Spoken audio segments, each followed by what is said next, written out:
Сәлем достар, бүгін пирожки с картошкой жасаймыз. Видеоны аса лайк басып, жаңадан рецепт жіберу үшін тіркеліп, қоңырау белгісін басып кетіңіздер.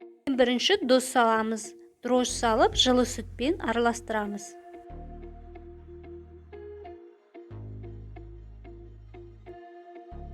Жақсылап араластырып алып, ұн салып, жылы сумен қамыр илейміз.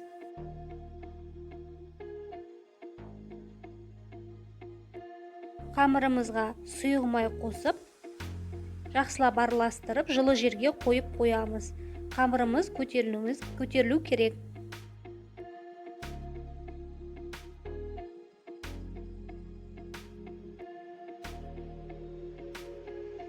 Қамырымыз көтерілгенше салмасын дайындаймыз. Жуаны ұсақтап турап, қуырып алып, картошкамызды қайнатып, пісіріп алып, еземіз. Қуырылған жуамызды салып, тұз салып, жақсылап араластырып аламыз. Қамырымыз көтергеннен кейін бөліктерге бөліп алып, жайып, видеодағындай көрсетілгендей қылып, пирожкиді жасап шығамыз.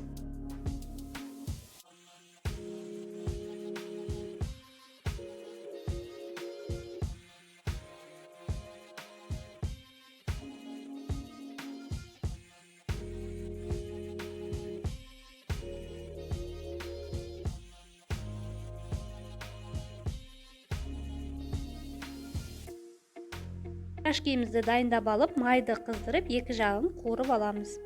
Пирожкиіміз өте дәмді болып шығады. Жасап көріңіздер. Видеоны ұнаса лайк басып, жаңадан рецепт жіберу үшін тіркеліп, қоңырау белгісін басып кетіңіздер.